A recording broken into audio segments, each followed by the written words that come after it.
It has been 12 years since the horrific Nirbhaya gang rape and murder case in Delhi sparked nationwide protests. A brutal gang rape and murder shook a nation's conscience. But has violence against women in India gone down since then?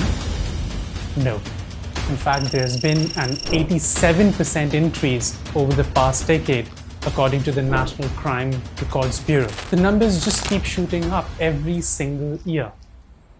In our 15th session of the Awareness Club, we looked at 4 different approaches to tackling crimes against women. First up, blaming the individual.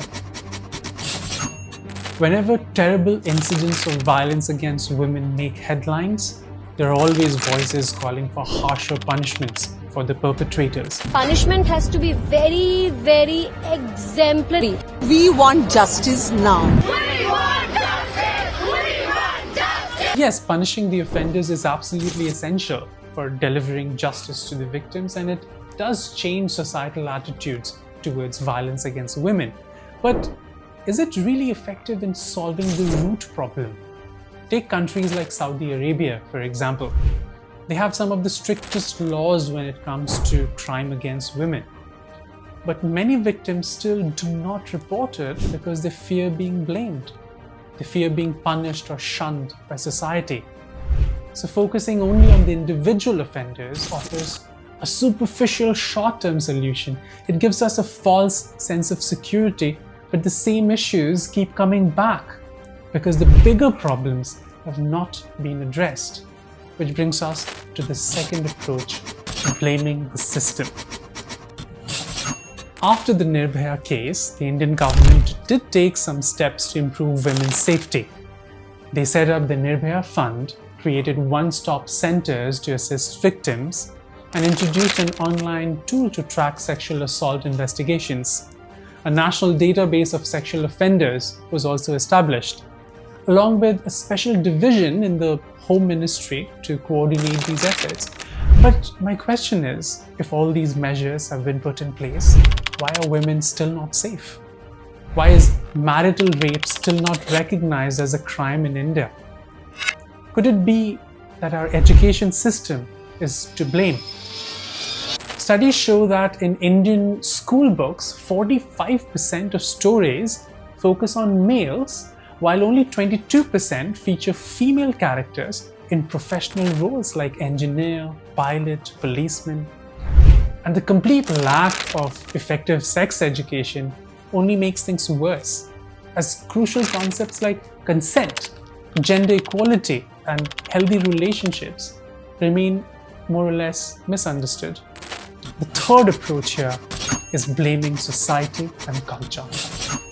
Did you know that a staggering 94.6% of assault cases against women in India involves someone the victim knows?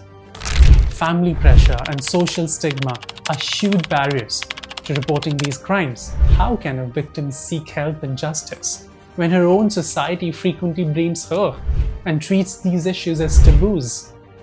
Gender segregation is always very prevalent. Boys and girls should never be together. This reinforces harmful stereotypes. Experts estimate that less than 10% of assaults against women even get reported and registered. And let's not forget the role of popular culture.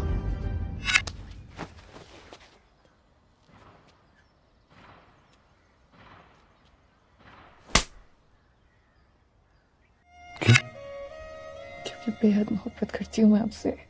अच्छा, come, lick my shoe. These are movies that are super duper hit of our times. They glorify violence and normalize violence against women. The languages used in many of the movies are filled with abusive words that normalize this abuse. Don't they contribute to this toxic environment? Finally, the fourth approach is blaming yourself. It's time to look inward and reflect on our own actions and beliefs. Do you use or find it normal to use abusive language about women? When making everyday choices about food, clothes, or entertainment, do you turn a blind eye to the violence involved, as long as it's technically legal? Are you ensuring your values match your own actions? And what about the influencers? What about the celebrities you follow? Why do you consider them role models? How often have you stayed quiet and not participated in dissent or in protest just because the victims seem distant from your own life? As Mahatma Gandhi said, be the change you want to see around you. It's time to hold ourselves accountable. While punishing perpetrators is important, no doubt about it, we need to look beyond that. We need to fix the system that enables these crimes. We need to challenge the societal attitudes that normalize violence against women. And the most important of all is reflect on our own beliefs and actions. Only then we can truly make a difference and create a safer, more equal society for all. It is high time that we learn, we talk, and we socialize with the right purpose. Join Awareness Club with International English Academy, India, and take a step to make yourself more aware and use language better to communicate with the world about things that matter.